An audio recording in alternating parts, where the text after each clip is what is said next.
Thank you for joining the next session of Unfiltered Gupshups podcast. Thank you very much for joining us today. I have so many people to thank. First of all, the Supreme Power family and AB Photos. They are now part of my Unfiltered Gupshup. Today's guest, we have very distinguished photography specialist.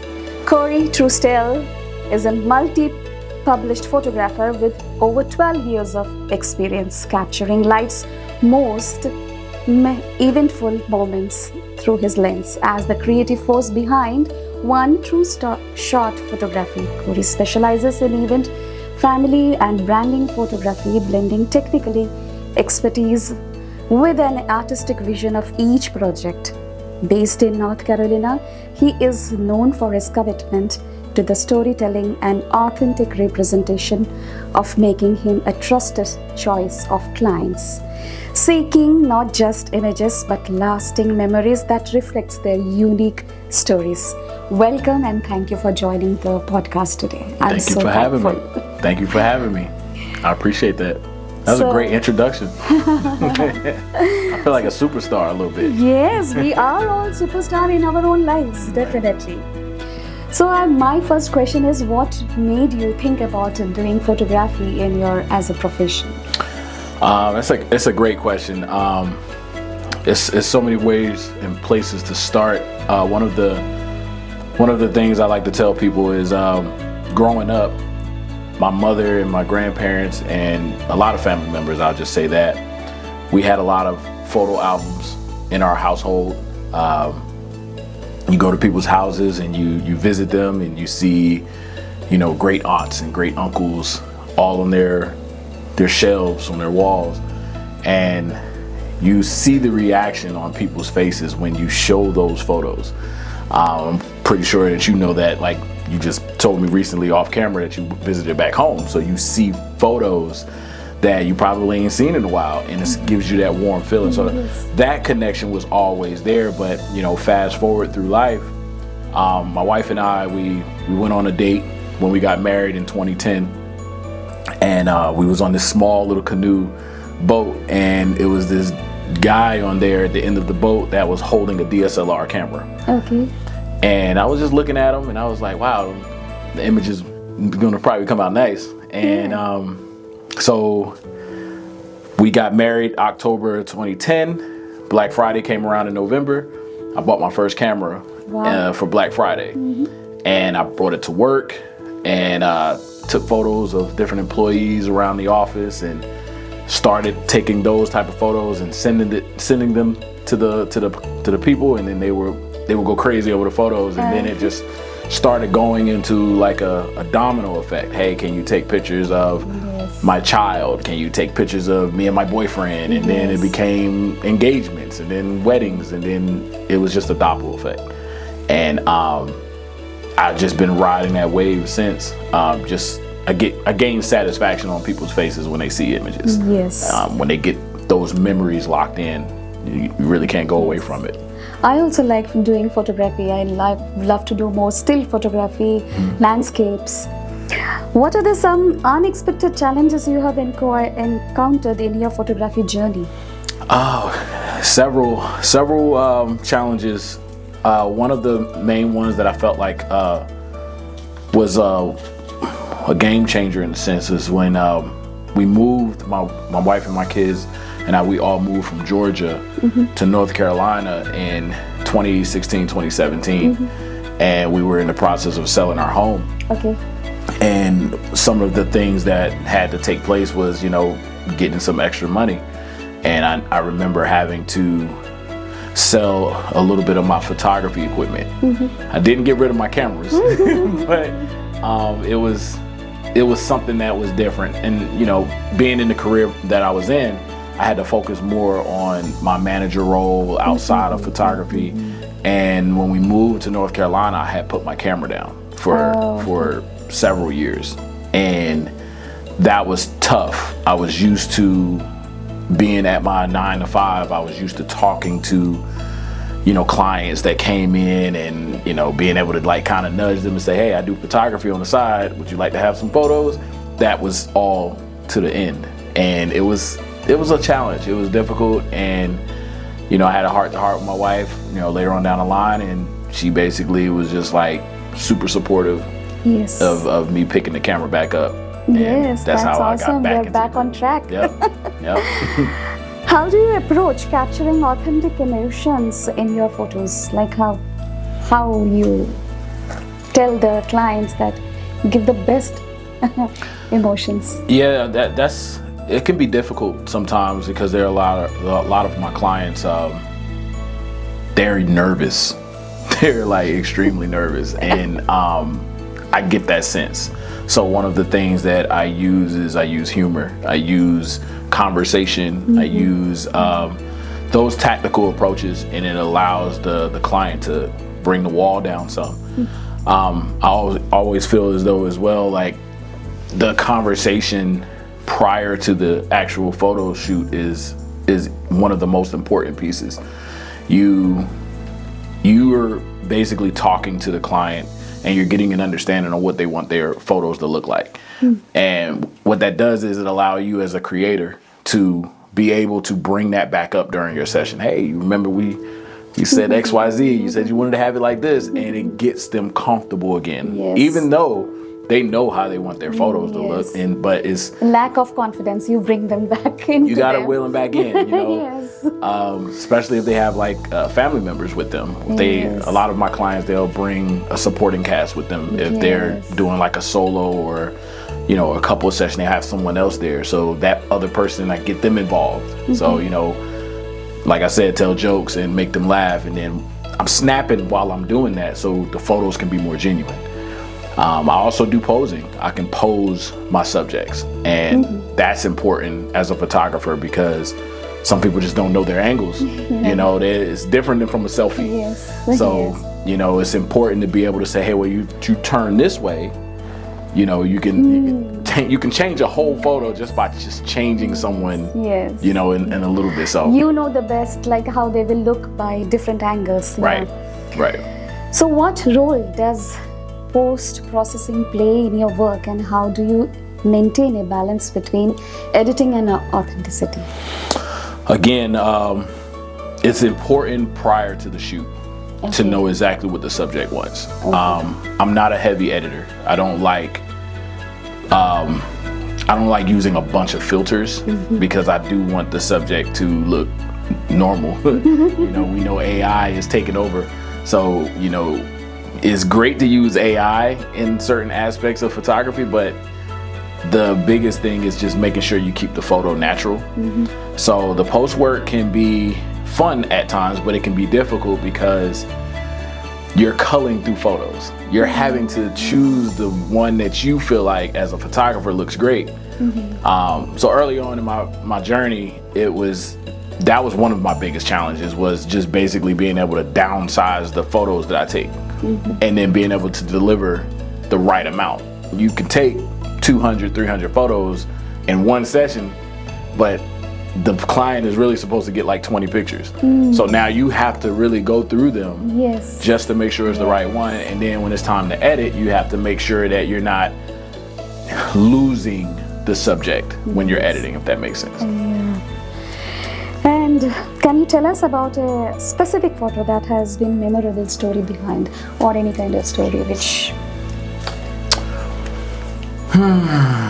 That's a good one. All the photos are actually so near to you, like near and dear to you. Right. Like you cannot choose like, okay, this one or that one, something. Yeah, that's a good one. But one that stands out the most is, it's an engagement session that I took in, I want to say 2012, 2013. It was a free session that I did for one of my closest friends at the time. They were like a client, but turned into godly friendship. John Harris and his wife Taquana Harris. I don't mind mentioning their names, but we all lived in Georgia at the same time. We was going to the same church. And John was going to church by himself, and Taquana was going to church by themselves. And my wife and I were both in the same new members class. And John sat on one side of the room, Taquana sat on the other side of the room. And then as the weeks gone by, they started getting closer and closer in the room. And my wife and I was like, we think they're together now. Like, they might be a couple. So after one morning, one Sunday service, we went up to them and we offered them a free engagement session. We found out they were engaged. And then the photo that I took was their engagement session, did it at no cost. And then they asked me to do their wedding. And then it turned into their family session. And then it turned into their business ventures photos. And now they're both moved from Georgia to Charleston. And years later, they're still married with more kids. And he still reaches out for my photography needs. So it went from just a free engagement session. Congrats, you guys are getting married, to you're our photographer now for life. A beautiful friendship too. Yes. Very, very, very beautiful couple. So how do you keep up with the changing technology and trends in this world now? YouTube. No, it's tough. You have to stay locked in with social media. You surround yourself with other creators. They're talking about, where the technology is going. So it's very important to just stay tapped in. Like I said earlier, AI is taking over. But so how do you find it? It is how difficult it is to avoid the AI. Well, it's you really can't, because sometimes there's things that we're looking at online that it's not really real. So, and you see, like, this is funny, but when I'm looking to shoot certain subjects, I'll just say, when I'm looking to shoot women, I'll have to go to their Instagrams, I'll have to go to their Facebook, and sometimes their profile picture is not really how they really look. So that can be a challenge. You're walking into a photo session not knowing that person really don't look like what you were looking for. So you have to improvise, which is understandable, but you have to pivot as a photographer and be like, hey, I'm not gonna be able to take that photo that I had in my mind, but now you adapt and you take that photo of what that person is in that moment with you. So, it can be a win-win situation in that. But yeah, AI is there. I'm embracing it on a different level though. So, I'm not using so much AI with editing. I'm using most of it with captions and email marketing and things like that. It's going to work in your favor there, and you can tailor it to you. Okay, that's good to know. What advice would you give to the photographers struggling to find their unique style? What I did was I just went out there and I just started taking pictures and meeting people. You go out and you do different events. You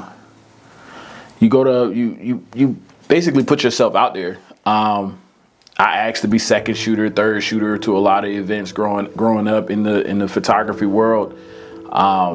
Take pictures of landscape. You mentioned landscape earlier.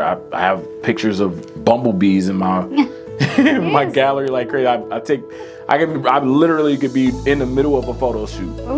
And I'll see a bumblebee and I'm like, all right, can you let me take this photo 1 second? Because you see the beauty in the image. So butterflies. Flowers. Animals, cats and dogs. Sunsets.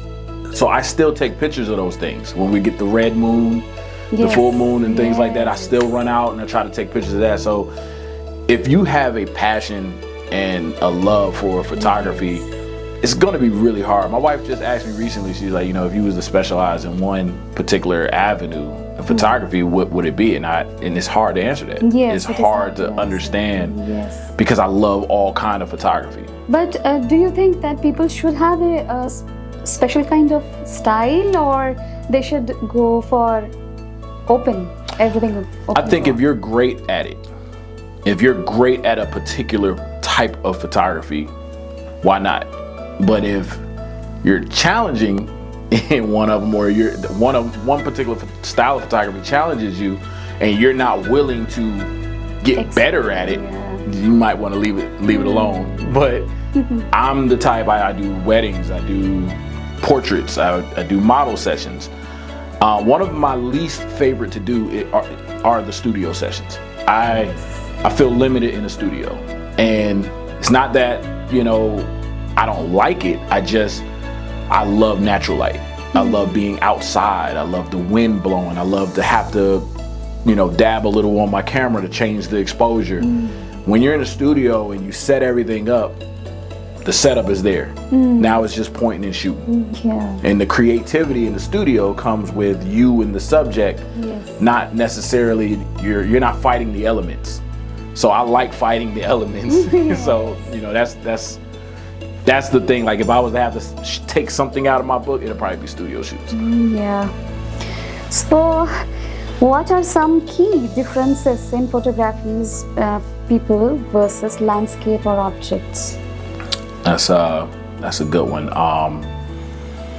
I would say, I'll use this analogy for any viewers that you have that works out and goes to the gym.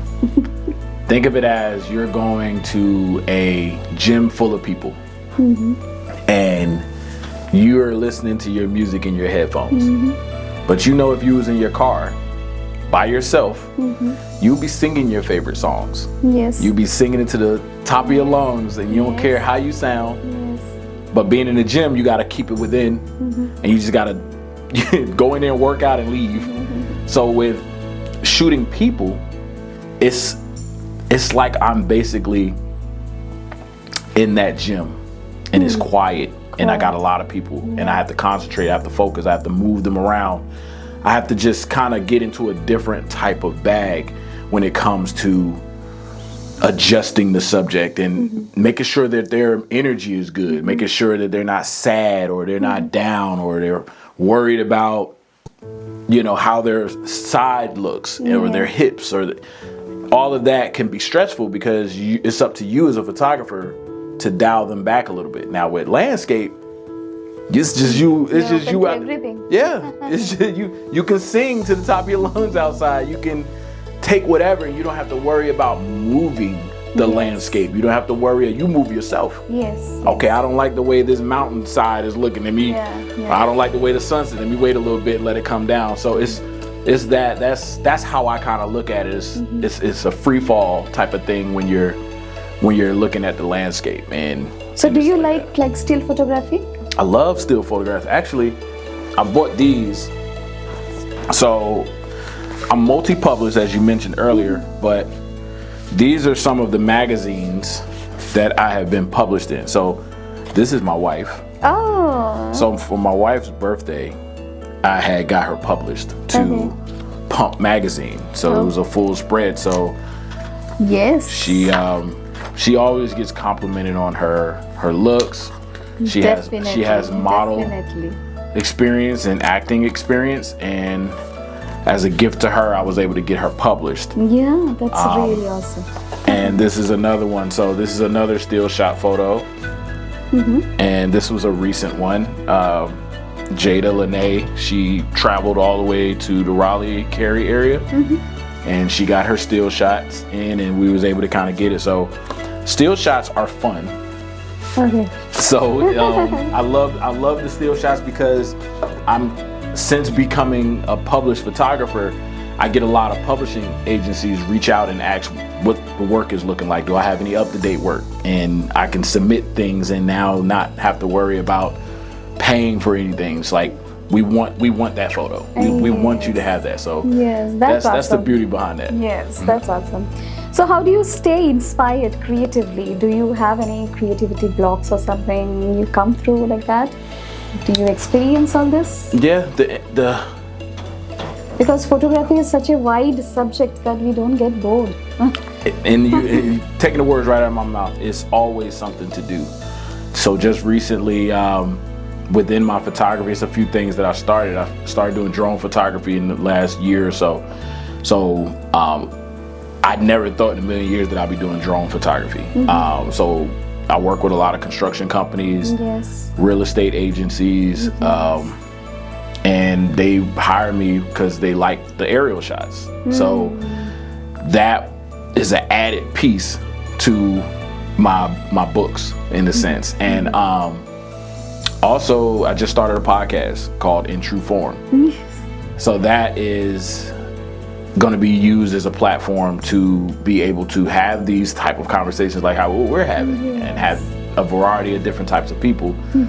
And that will open up another way of people to understand who I am and say, oh, okay, I actually do want to work with him. He seems great. He seems awesome. So it's endless, like you mentioned. And, you know, it's always something to do with photography. Yes. So what is the most important lesson you have learned through the experiences of your photography? It's a few different things, but to kind of narrow it down and to stay on course with time. For a long time, I did not change my pricing. Okay. So my prices were the same for maybe 8-9 years. Okay. And that I learned my lesson behind that, because people recognize, sometimes people will embrace the cheap price, and then you have some people that would kind of change their mind about you when you raise your price. So I was fearful early on of changing my rates because I didn't want to lose business. Yes. And so that was a lesson. And now, you know, one of the things that I think about a lot is the advice my wife told me.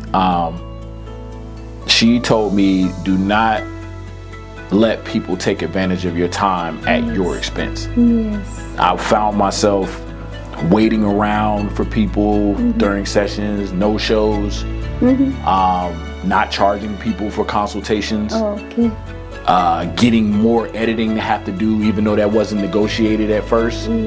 So it's like those different kind of things. I was running into that a lot, and it was discouraging. So, you know, my wife looked at me one time after coming home from a no-show, and she said, babe, you shouldn't let people take advantage of you at your expense.